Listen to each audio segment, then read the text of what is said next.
Today is day one of the cut. I did 6 months to get absolutely peeled.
So today is day one of the cut. I did 6 months to get absolutely peeled.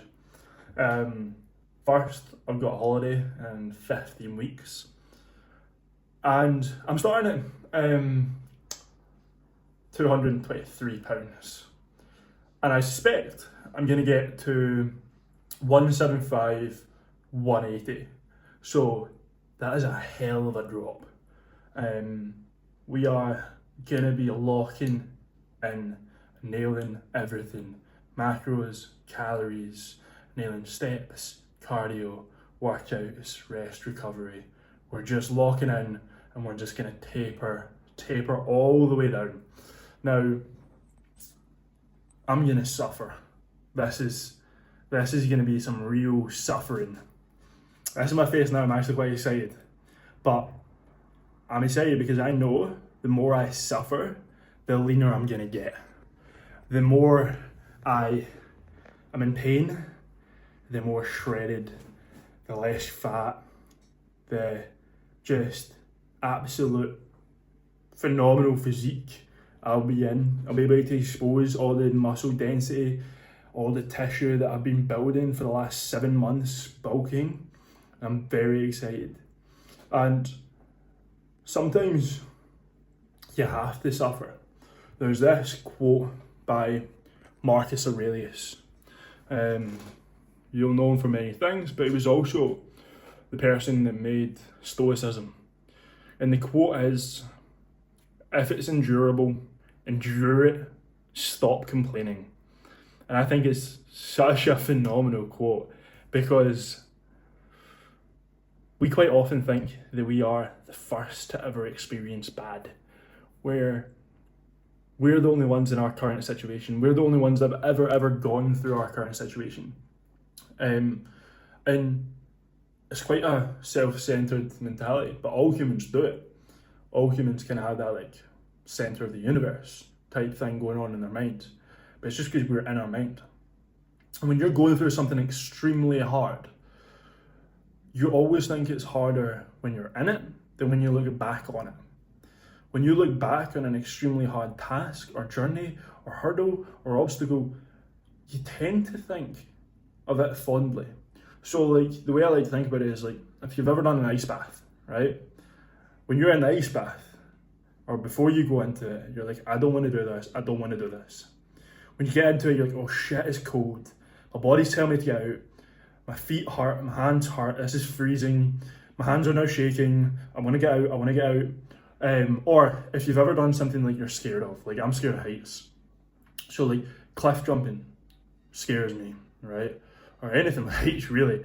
But like if I had to do a cliff jump into water, like I'm like, shit, I can't do it, I don't want to do it, I'm anxious, I feel my heart rate, my hands are shaking, my hands are getting clammy, all of that. After that day, you've done maybe a couple of cliff jumps. You think back in that day and you're like, damn, that was a pretty badass day, like that was pretty sick. And a journey has to be difficult, because if it's not, you don't change. You look back in hard times and think of them fondly because you've come out of the other side a different person. You've come out of that completely changed. You've learned lessons. You are a more calloused human. You've calloused your mind. You can endure. You've proved to yourself that you can do something that's hard, and that's fucking badass. So there's a lot to be said about doing something that's hard. And there's this Japanese phrase or term. I'm not even going to try and pronounce it because I don't want to do anyone or I don't want to offend anyone.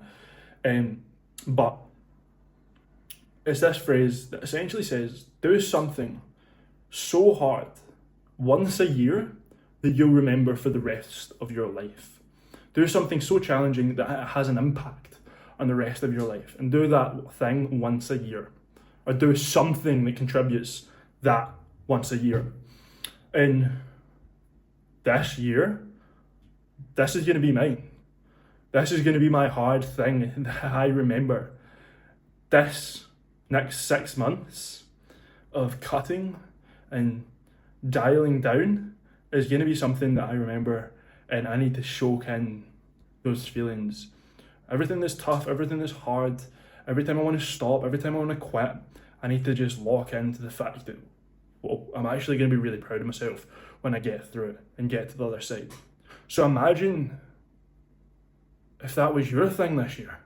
Imagine if you decided, I'm going to get fit, I'm going to actually go all in and losing weight, or go all in and building muscle, and start actually really dieting in and start taking it seriously and put a timeline on it and commit to it. Because let me tell you, if you go and you commit to something like changing your body, you'll remember it for the rest of your life. It will have rippling effects. It will have calloused your mind. It will teach you habits that are good. And you'll obviously get the phenomenal outcome of having a better physique. So I am really, really excited for this journey, and I'm going to be documenting it as I go. However, I also pose to you, what's your fucking hard thing you're going to do this year? We're already 4 months into the year. What's the thing that you're going to be the most proud about when you finish this year? Or are you going to live this entire year just hoping for something to come along magically that's going to change your life? So commit, challenge yourself, push yourself. And if it's a physique goal, if you want to level up your physique, lifestyle, mindset, then click the link below and click apply for coaching. And we can make sure that you fucking finish this year in a really, really positive place, like so many of my clients are going to do. So thank you for watching. If this has resonated with you, or it's inspired you in some way, or you're just keen on following my journey, then please click the like button, subscribe, and I will see you in the next one.